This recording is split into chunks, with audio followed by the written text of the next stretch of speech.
Eu trouxe aqui um slide que vai elucidar isso para vocês e que talvez vocês ainda não tenham tido acesso a essa informação. É uma informação que não é discutida na área de saúde e segurança do trabalho, na grande maioria das vezes, porque ela tem um caráter tributário, né? Então ela é uma instrução normativa da Receita Federal, ela não é uma instrução normativa nem da Previdência, nem do INSS, quiçá do Ministério do Trabalho. Mas olha como ela vem diretamente nos dar aqui a possibilidade de melhorarmos a nossa gestão e nos trazermos também algumas obrigatoriedades específicas referentes aos terceiros. Então aqui eu tenho na seção 13 da Instrução Normativa 2110, lembrando que ela revogou a Instrução Normativa 971, que era vigente desde os anos 90, né? Então, em 2022, a Instrução Normativa 971 deixou de ter validade e nós passamos a trabalhar com a 2110, que é da Receita Federal, mas que impacta em saúde e segurança do trabalho e na gestão de terceiros. Então, aqui na seção 13, o que ele está falando para a gente? Retenção de prestações de serviços em condições especiais. Então, o que eles nos trazem aqui? Ó? Nos casos em que atividades de segurados de empresa contratante for exercida em condições especiais prejudiquem a saúde ou a integridade física desses, ou seja, quando as condições de trabalho da empresa contratante expõem a contratada a possibilidade, né, de ter aqui algum tipo de prejuízo à saúde ou à integridade física dos trabalhadores, principalmente quando se fala a possibilidade de conceder o financiamento da aposentadoria por condições especiais de trabalho, que é essa concessão aonde a pessoa é retirada do ambiente de trabalho mais cedo. Então deixa eu só fazer um adendo aqui bem rapidamente para explicar o que é o financiamento da aposentadoria especial, porque pode ser que algum de vocês ainda não tenha esse conhecimento. Quando trabalhadores que estão em ambiente de trabalho que não ensejam a aposentadoria especial, você precisa trabalhar um determinado número de anos, né? 30 anos para homem, 35 para mulher, enfim. Isso a gente conseguir aposentar, né? Mas, enfim, basicamente a conta é essa: 30 anos de exposição de atividade para o homem, 35 anos de atividade para o homem, né, de recolhimento, 35 e 30 anos de contribuição ali para as mulheres. Então, quando a gente tem a aposentadoria especial, significa que esse trabalhador ele vai se aposentar mais cedo. E por que ele vai se aposentar mais cedo? Porque no ambiente de trabalho que ele executa suas atividades, aí pode ser o ambiente da contratada ou da contratante, tá? Ele está exposto a alguns agentes nocivos que são ensejadores de aposentadoria especial. Aonde que eu encontro esses ensejadores? Decreto 3048, anexo 4. Então, vou falar para vocês de novo. Decreto 3048, anexo 4. Se você quiser saber qual é a relação desses agentes nocivos, é nessa legislação que você vai pesquisar.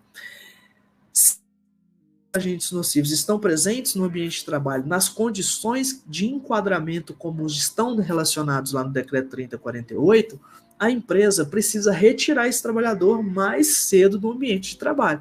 Então vão ter riscos que ele vai estar exposto e que ele só vai trabalhar, vai contribuir, né, durante 15 anos, alguns riscos 20 anos e outros riscos 25 anos.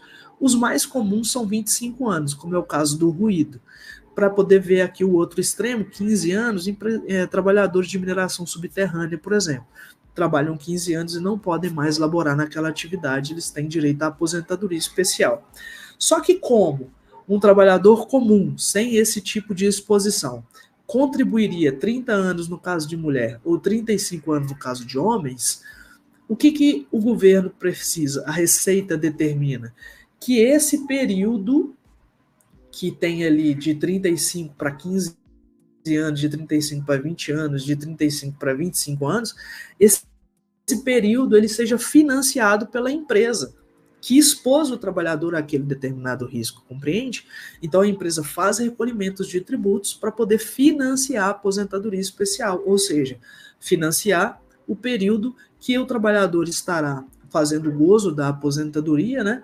E ele estava em função, né, do fato dele estar exposto a um determinado agente nocivo dentro da sua organização. E E acontece tanto com o contratante como com o contratado. Agora, se eu tenho uma contratada que está dentro da minha organização e essa contratada tem uma condição de financiamento especial, eu como contratante, eu como empresa A contratante, B contratado, eu como empresa contratante, obrigatoriamente preciso fazer recolhimentos diferentes na nota fiscal dessa empresa. Aí sim é uma questão contábil, fiscal, mas que passa pela segurança do trabalho, porque nós é que temos que fazer a gestão dessas informações, percebe? E agora eu quero mostrar para vocês no próximo slide, referente ao perfil profissiográfico previdenciário, que essa própria instrução normativa também nos traz uma obrigatoriedade que é desconhecida da grande maioria das pessoas. Quando a contratada vai elaborar o perfil profissiográfico previdenciário, ela tem que ter como base as exposições, as avaliações da contratante. E o que acontece na grande maioria das vezes? A empresa contratante exige que a contratada faça suas avaliações. E aqui eu quero voltar ao ponto aonde eu falei de empresas terceiras e o tipo de mão de obra terceirizada, de quando você já tem o trabalhador com aquela mesma função ou quando você precisa de atividades que não estão vinculadas ao seu processo produtivo hoje. Lembra quando eu falei da manutenção, que eu vou precisar de mais mecânicos, mais eletricistas, mais soldadores, então eu vou precisar que esse pessoal venha para dentro da minha empresa para a gente otimizar uma parada de manutenção? Quando eu faço isso, automaticamente eu posso considerar que talvez os riscos que esses trabalhadores estejam expostos sejam os mesmos. Talvez ali com um aumento, né, em função da probabilidade, da severidade, da dose, da intensidade, da concentração de um determinado risco, mas eu posso considerar que esses riscos talvez sejam os mesmos. O que faria sentido a terceirizada fazer o seu PPP com base na documentação da nossa contratante. Agora, quando esse risco é totalmente novo, quando essa empresa traz um risco totalmente novo, as chances são que a contratante desconhece. Então, ela não tem essas avaliações ambientais. Nesse caso, sim, ela precisa exigir que a sua contratada o faça. Na grande maioria das vezes, pessoal, é a contratada que faz. A contratante exige que a contratada faça as avaliações dos seus riscos. Mas fiquem bastante cientes que se houver uma condição de aposentadoria por condições especiais de trabalho, a tributação da sua empresa muda referente às informações da sua contratada. Então fiquem muito ligados em relação a isso.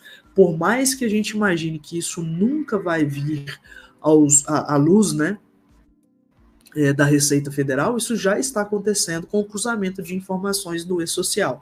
Acontece quando a sua contratada informa a aposentadoria especial, acontece quando ela informa o ambiente de trabalho que ela está realizando as atividades, acontece quando ela emite uma CAT, né, através do evento S2210 agora.